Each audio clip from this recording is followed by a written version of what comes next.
ഗീതയുടെ ജ്ഞാനവും ഭക്തിയുടെ ആഴവും ഒരുമിച്ച് ഹൃദയങ്ങളിൽ ആത്മീയപ്രഭ നിറച്ച ശ്രീമദ് ഭഗവത്ഗീത പാരായണ യജ്ഞം സമാപിച്ചു. അമൃതാനന്ദമയി മഠത്തിന്റെ യുവജന വിഭാഗമായ അയുധ് സംഘടിപ്പിച്ച ഈ ആത്മീയ യജ്ഞം എറണാകുളം ജില്ലയിലെ വിവിധ ക്ഷേത്രങ്ങളിലൂടെ ഭക്തിനാദമായി വിരിഞ്ഞു. ഒടുവിൽ അമൃതപുരിയിൽ അമ്മയുടെ ദിവ്യ സന്നിധിയിൽ സമർപ്പണത്തിന്റെ പൂർണ്ണത കൈവരിച്ചു.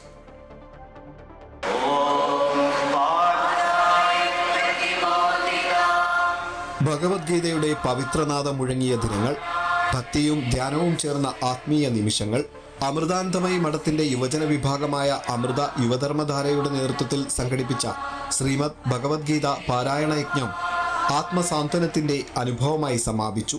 ലോകമെങ്ങുമുള്ള ശാഖകളിലൂടെ ആത്മീയതയും സേവനവും എന്ന ദൗത്യവുമായി മുന്നേറുന്ന അയുദ്ധിന്റെ ഭാഗമായി എറണാകുളം ജില്ലയിലെ 18 ക്ഷേത്രങ്ങളിലായി ഈ മഹായജ്ഞം നടന്നു. 2025 ഡിസംബറിൽ ആരംഭിച്ച ഈ ആത്മീയ യാത്ര മാർച്ച് 29 സമാപിച്ചു. ഇടപ്പള്ളി തൃക്കണ്ണപുരം പാർത്ഥസാരഥി ക്ഷേത്രത്തിൽ ആരംഭിച്ച യജ്ഞം രവിപുരം ശ്രീകൃഷ്ണ ക്ഷേത്രത്തിൽ 18ാമത്തെ പാരായണത്തോടെ പൂർത്തിയായി. തുടർന്ന് അമൃതപുരിയിൽ അമ്മയുടെ ദിവ്യസന്നിധിയിൽ യജ്ഞഫല സമർപ്പണം നടന്നു.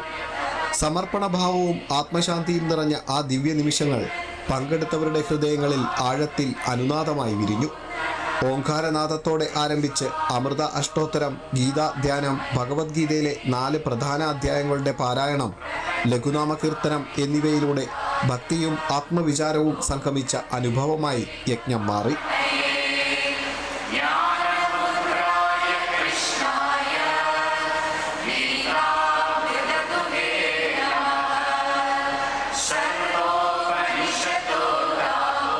ഭഗവത്ഗീതയുടെ ജ്ഞാനം ഹൃദയങ്ങളിൽ തെളിയിച്ച് സേവനവും സമർപ്പണവും ജീവിതമാർഗമാക്കുന്ന പുതിയ തലമുറയെ രൂപപ്പെടുത്തുകയാണ് അമൃതാനന്ദമയി മഠത്തിന്റെ യുവജന വിഭാഗമായ അയുധ്.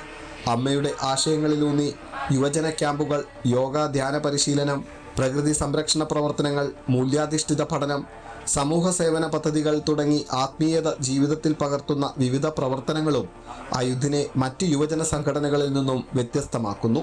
അമൃത ന്യൂസ്, കൊല്ലം.